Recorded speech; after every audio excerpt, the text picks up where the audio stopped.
Okay, hello everyone. Thank you for joining us today. My name is Eric. I'm the Health Education Media Coordinator from All American Medical Group and Chinese Community Healthcare Association, and I'll be your host today.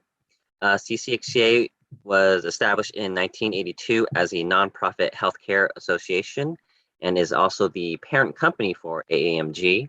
CCHCA not only supports but often also partners with organizations that strive for the improvement of public health.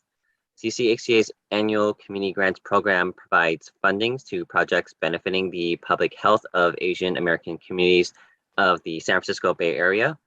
If you have a new idea for a community project like the programs presented today, our community grants program for 2022 is accepting new applications now. So please visit aamgdoctors.com/community-grants-program.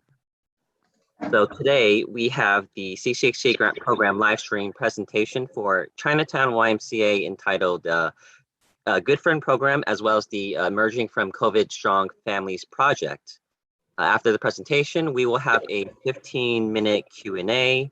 If you have questions yourselves, you can leave them in the chat box, either on Zoom or if you're watching on YouTube, leave it in the chat box there. So today we are joined by Andy, Jocelyn, and Monica from Chinatown YMCA. So thank you for joining us today. Can you introduce yourselves and the project? Sure.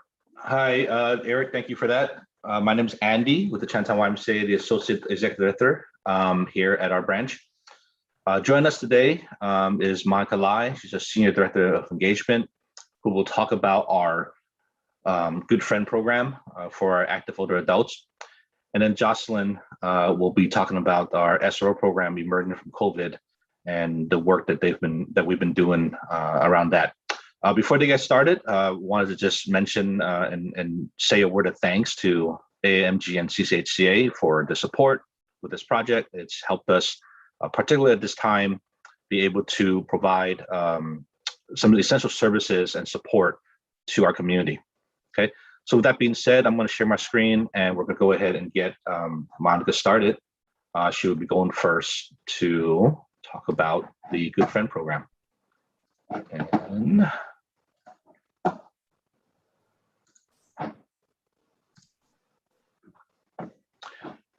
okay, Monica, I'll turn over to you. Okay, thank you. Yeah, I just wanted to echo Andy's sentiments and thanking CCHCA for the grant and funding our senior Good Friend program here at the Chinatown YMCA. So the Good Friend program is the idea that we had come up with during the pandemic in which to connect seniors to each other because of the shelter-in-place order and because of the pandemic, they were stuck at home, feeling very isolated and lonely. And we were getting this information through phone calls that we were doing on a weekly basis. And the beginning of the pandemic, we were making a couple hundred calls every week just to kind of check in on our seniors, both participants, but also people who reached out to ask for some companionship, and also our members who have been regularly coming to our facility for health and wellness and aquatics. So the Good Friend program started earlier in 2021. Next slide, please, Andy. So during the program, our staff reached out to our participants, and all our participants are 60 and over or adults with disabilities.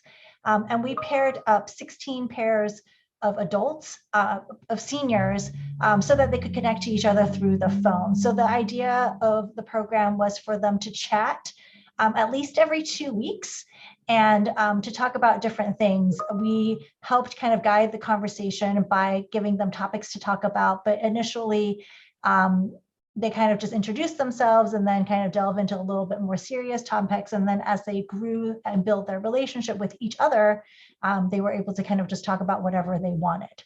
So like I said, we paired up 32 participants. We've made 16 pairs. 4 of those participants were male and 28 were female. We definitely got more responses from our female participants. We definitely tried to encourage our male participants to also be part of the program, but had a little bit of a harder time with that. But they did participate.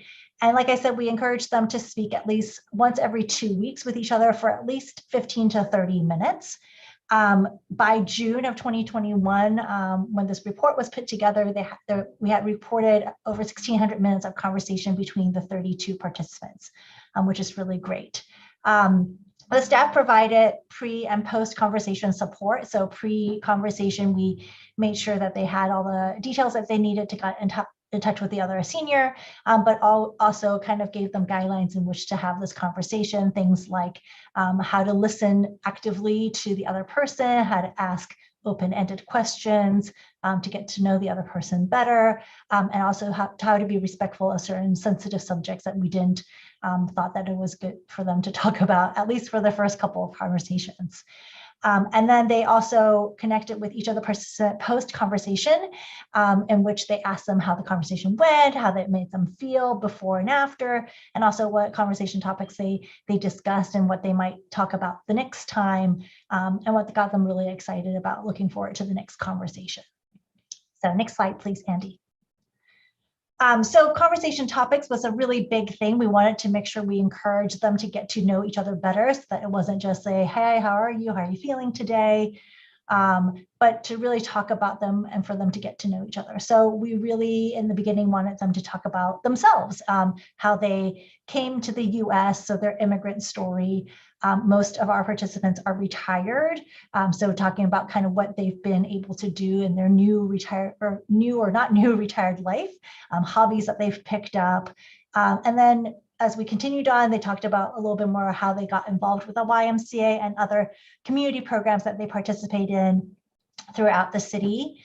And then kind of a little bit more about their personality. So like food and cooking has always been a huge part of our culture here with our seniors. We do a lot of cooking, a lot of eating together, at least pre-COVID. And so we talked about kind of things that they favorite foods from home, things that they like to cook, things that they've taught their families to cook now that they're in the US. And then most of all, we were really interested in how the pandemic was affecting them and what they felt like they needed, and just kind of to talk about the feelings about being sheltered. This was also kind of during the beginning part of when the vaccines were getting rolled out. So we also asked them, about how they felt about the vaccine. Were they going to get it? Were they not? How they felt about all that. So it was really great for them to share that. And of course, they're having conversations with each other, so we would just get the report afterwards. We weren't involved in the actual conversations that they had with each other. Next slide, please. So the last thing is that we got some really great feedback from the program. So thanks again to the funding from CCHCA, we were able to kind of really help at least alleviate some of the burden and the feelings of isolation that the seniors felt during this time for these 32 participants. We got feedback that it was just a really great chance for them to be able to connect with someone new, because we couldn't guarantee that they were talking and being paired up with somebody they already knew before. We made sure they were okay, that they, I think most of our female participants wanted another female peer to talk to, same thing with our male participants. But it was at least someone new or someone that was maybe a little bit more than an acquaintance, but we didn't really pair up people who already knew each other and talked regularly. It was also great to hear that people found it interesting to hear about each other's backgrounds, because a lot of the times when they're here, it's not very quiet. We have a pretty robust and lively group, so they probably don't get a lot of quiet time to learn about each other's backgrounds, or they might feel uncomfortable asking, but this really presented them with an opportunity to ask those questions and to find out more, and for that other person to share what they felt comfortable with sharing with their peer. So I think we were asked kind of to note some challenges and some successes. The challenges for this program was definitely kind of get people to warm up to the idea of talking to a stranger that they haven't met. But for the 32 participants, we really felt like they came out of the other end of it with really good feedback, and they really enjoyed the program. But initially, just because of the newness to it, and because people were feeling kind of isolated, they just hadn't had an adult conversation in a while. So this was the first time in a couple of months that they might have talked to somebody outside their family or their close friends. Another challenge is really, like I had mentioned before, getting male participants. We really felt like this affects all seniors and not just our IEs and pawpaws. We really wanted to encourage our male participants to be a part of this, but it took a little talking to. I am happy to report that now, since we've been doing this for a couple of months, we're getting ready to change the groups, to change the participants, asking the current participants if they'd like to continue. And if they are new participants coming in, I do want to report that we have some new male participant pairs that we're excited to launch in the next couple of weeks. So we're getting a little, because of the positive feedback from this current program, that the new iteration of it hopefully will include more male participants and newer participants as well. Successes has been just in general, just getting really positive feedback. Like I said, it's, people are starting to come out of the pandemic, and we've seen a couple of the pairs that had never kind of met before, talked a lot before, that they've been conversing over the phone, meet each other in person here at the Y for the first time. And it's been really great to see them kind of connect and continue that friendship and that relationship that they had built over the phone. So I would say that that was our biggest success. And of course, the, continued sense that the Y provides a sense, a place for them to be, a place for them to connect, and people to support them throughout whatever needs that they have. The pandemic really tested all of us, but particularly for the seniors who were in shelter in place for far longer than the rest of us and who were at much higher risk. I think, any program, any staff that they can trust to share kind of their burdens with is a win for us. And we really felt like our staff were able to connect with those that really needed this program at a time where it helped them the most. So that's it for me. Okay, next up is going to be Jocelyn. Jocelyn is our Community Programs Director. Jocelyn. Hi, everybody. I'm Jocelyn Chen. I'm the Community Programs Director with Chinatown YMCA.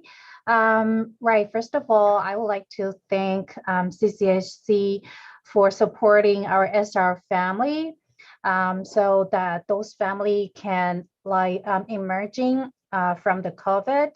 So ever since shelter in place, we were navigating the pandemic, as well as how the family will react to it. So in the beginning,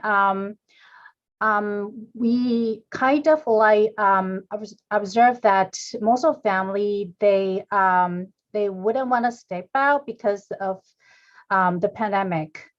And so with this grant, we try to help those families to step out, and also deliver some, some workshops or lectures to let them know that it's okay that they can step out with their protection, equipment. And also with this workshop and trainings, we focus on the topics that is related to, taking good care of themselves, and also the knowledge on the pandemic, also, and the vaccine. So during the workshop and training, they have been in the they have been through the topics, something like exercise and a healthy diet. So we invite one of our wellness director to lead them some sessions, to do some exercise, as well as deliver them some knowledge on having a healthy diet. And also we have another session which we invite a doctor to give our parents some knowledge on learn about the vaccine. Yeah, so back then, not really many people have a good knowledge on that. So that's why we think it was a need. There was a need that they should know more about the vaccine, and as well as some nutrition and also healthy diet. That is something that the parents would want to, prepare healthy food with nutrition to their families. And this session was also supported by CCHCA, which we were very grateful that we had Esther to be inside to share her experiences with preparing nutrition food, and also she also invited a doctor to be in our session for our parents to ask the questions regarding their concerns to their kids' health. So not just only taking care of the physical health, the mental health is something that we think there's a need for the parents to pay their attention to. So we invite an expert who is very good at deliver sections of stress management.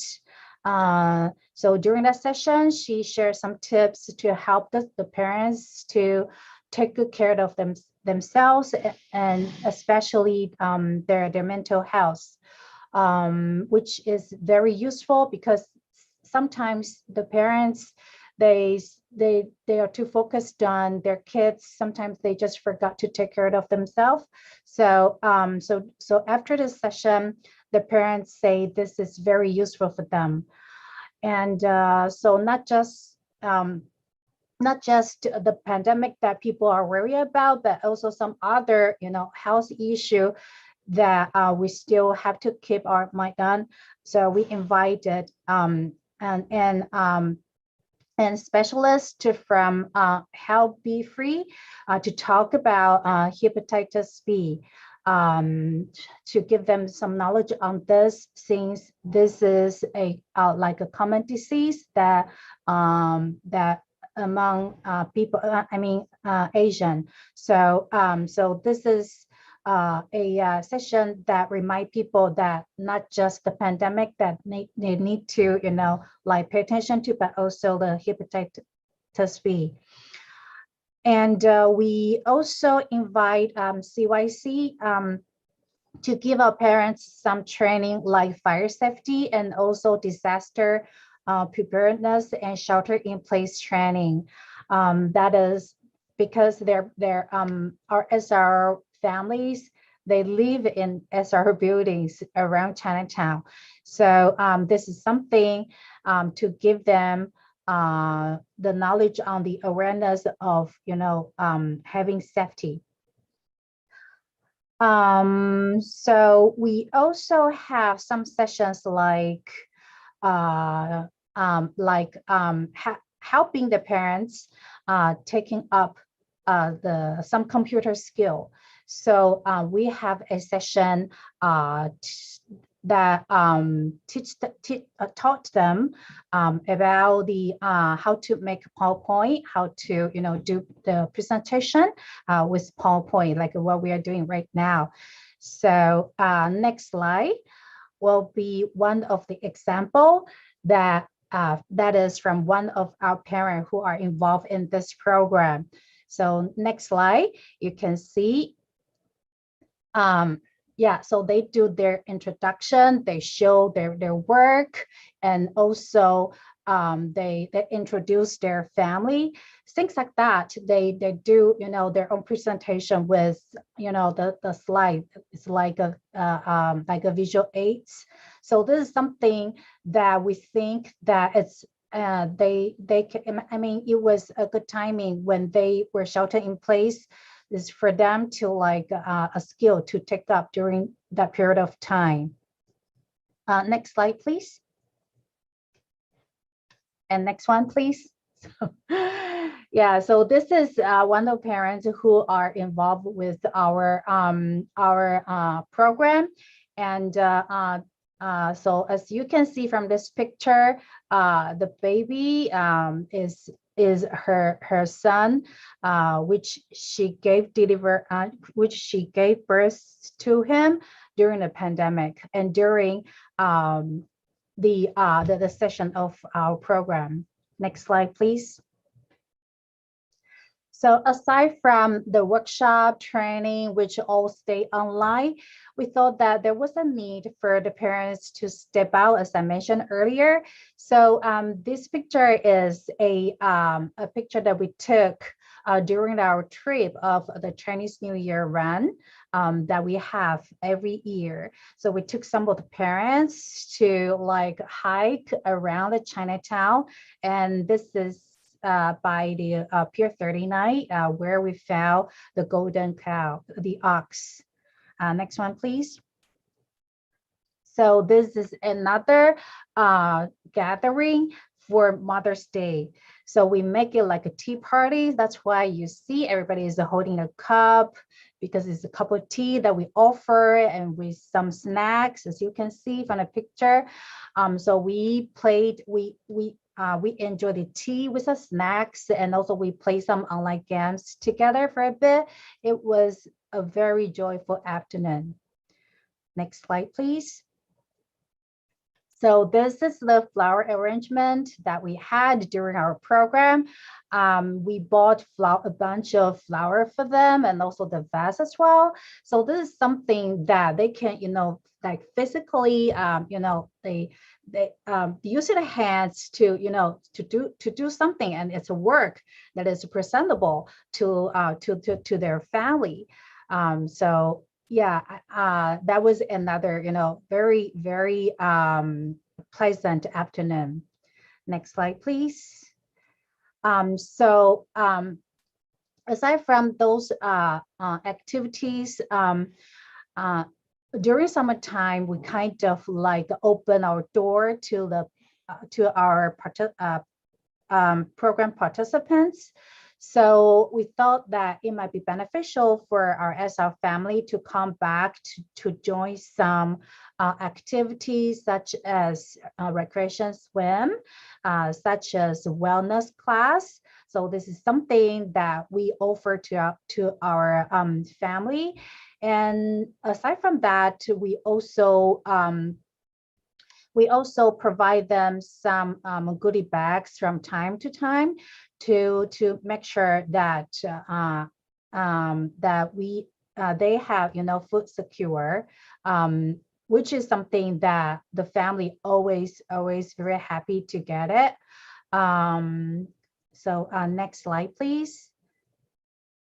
So here is some other items that we offer to our SR children during the pandemic. So we have like online art classes, which is weekly. It's always on Saturday morning. They have a good time with the art teacher, drawing, painting, or doing some arts and craft stuff, which is something that they can, like play a little bit together, and something that they can show to their parents after the class. And we also have martial art that was happening. The martial art took the place in our basketball court, which is a larger space where we can keep those kids in safe distance, but also have some, physical exercise a little bit with the instructor who is very experienced and also very popular among parents and the children. And also, some of the picture you can see here, you see an egg on their table. It is because it was Dragon Boat Festival. So it was a tradition that we do egg standing at the noontime on that day. So we encourage the children to try that. So whoever who got a success in standing egg, they will get a little gift from us. So this is how we support our SR parents and also the children. And because of our SR program passed by, word of mouth. So this year, when we were trying to recruit more new family, we received 25 new applications. So it's a lot more than the previous year, which was only like 7. So we're so happy that, we are helping more families to get out of COVID. But also, that also means we realize that there are more family out there that need our support. So so right now we are, starting to recruit another parenting group program. And we hope that they will get our support with the fund, with the grant, as this is a very, very good training experiences to those parents. And I'm sure that more of our new family, they're expecting they can be involved in this project as well. Thank you.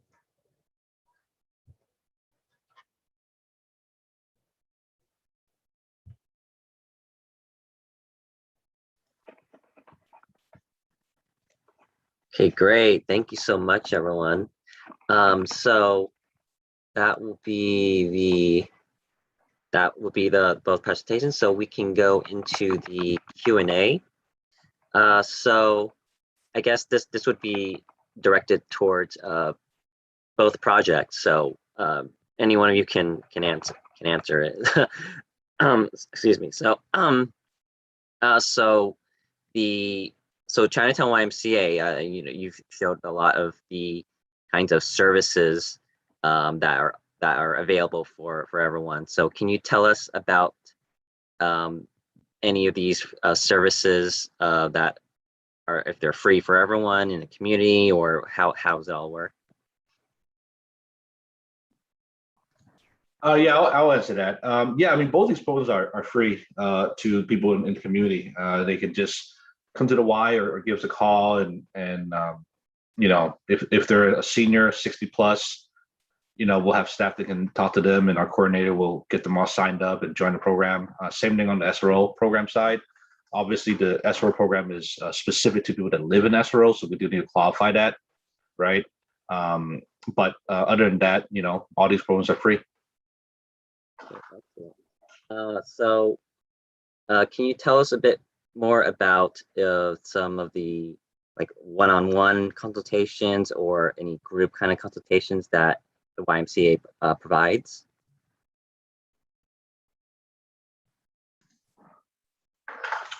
As it relates to these two particular programs, is that? Oh, sorry. I meant for the YMCA in general. Oh, okay. I mean, we do have other programs that provide more one-on-one support. We do have a service connection program that is funded by the mayor's office of housing and development, MOCD, and they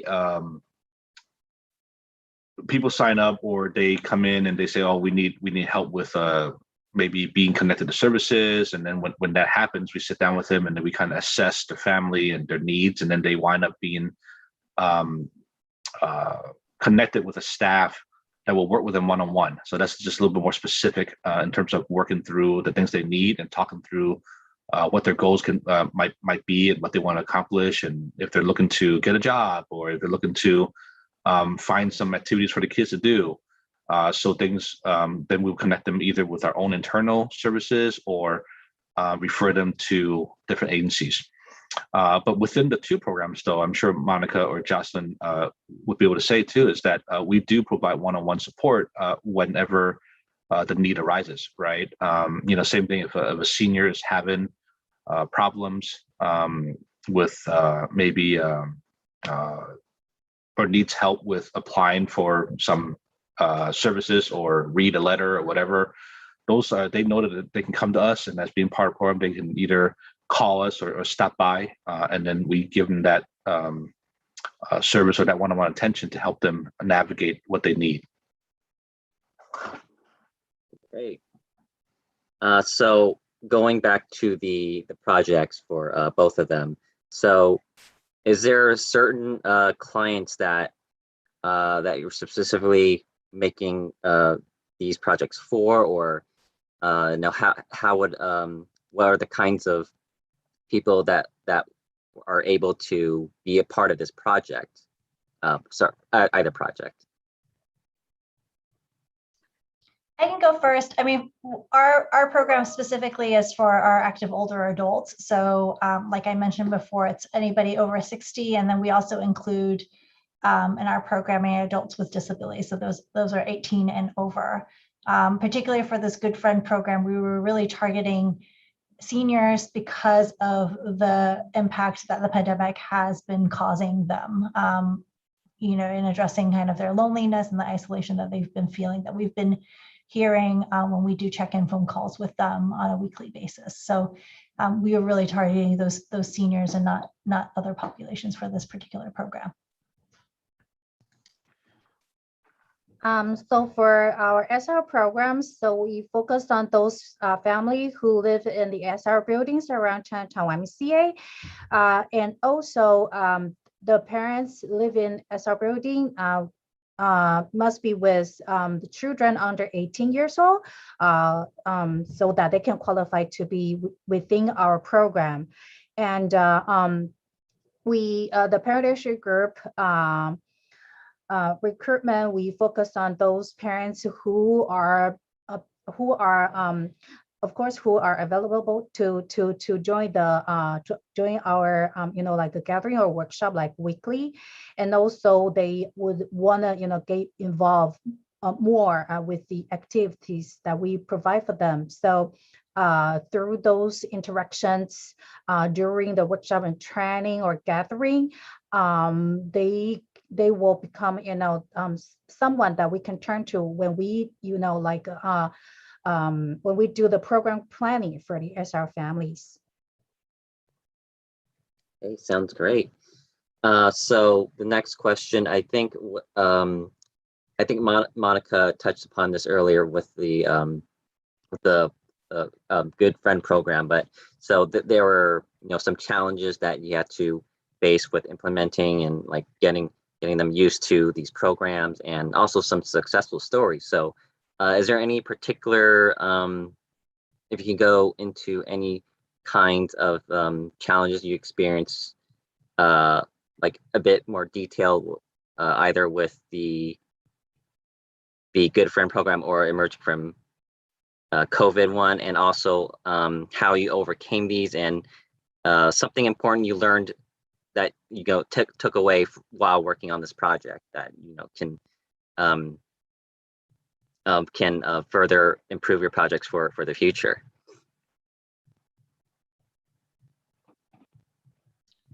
I think so. For the Good Friend program, like I mentioned before, I think we faced the challenge of kind of just recruitment, especially because we weren't seeing people in person. A lot of our regular programming before COVID and now kind of a little bit post-COVID has been a lot in-person outreach and through WeChat.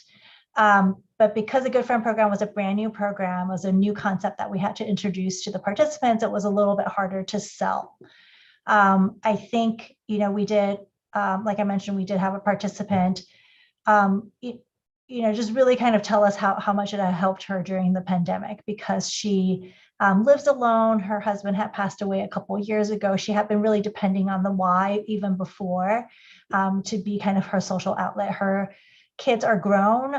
They don't live with her. They live in California, but not close by. So they weren't able to visit her because they had young children. So the outlet she had within the staff checking in on her on a regular basis, but also within the Good Parent program was just made a huge difference. Even if she's mentioned, even though we don't talk about anything too serious, and it's not like, she mentioned it's not like I need therapy, but it's just really nice to be able to have another adult conversation with somebody. She says she'd been talking to herself quite a bit at home alone. So it was just really nice to hear that it's, even the little that we can do, she felt a sense of relief from some of her, daily burdens. I think in terms of, sorry, you were asking about successes and challenges. For improvement in the future, like I said, we're trying to kind of start a new round of the Good Friend program and continuing on with the same concept. I think we've learned to market it a little bit differently to our male participants. It's really now about, meeting people and sharing interests and maybe gathering. And we get most of our male participants come to do our health related activities like ping pong. We have a pretty big ping pong group now. So some of them we've been saying, if you meet during ping pong and during the week, if you're not able to come out, at least somebody's checking in on you. That seems to be working. And we've signed up a couple of our ping pong players to continue with the program because they've been able to come back and not everybody is able to. So I think we will make some adjustments to the programming and make sure that we are kind of listing new topics for them to focus on each week, but also planning to, at some point when it's safe, to gather all of them together, especially for those who are a little bit more shy to meet in person for the first time or the first time since COVID. So hopefully that will come about in the next couple of months so that, they can actually see each other and talk to each other in person.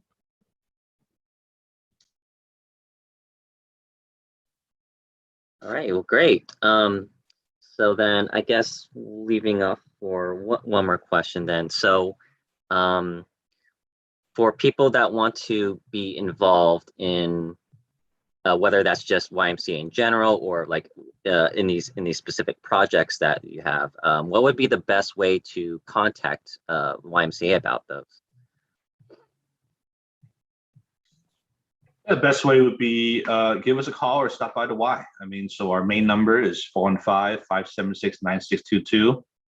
And we have staff there Monday to Friday right now, being able to answer the phone and be able to direct anybody if it's regarding these two specific programs. They'll be able to direct them to the right staff, or even if it's the other services that the Y is offering right now.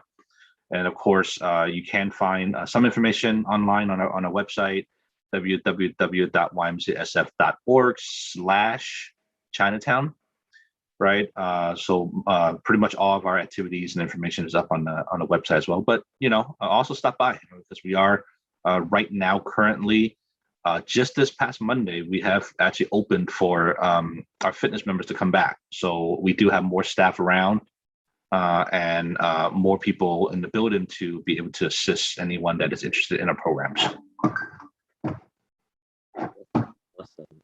Really great to have the YMCA open again. Just really helpful to have services for everyone who has been more or less locked up in their homes for past year and a half now. So that's great to hear.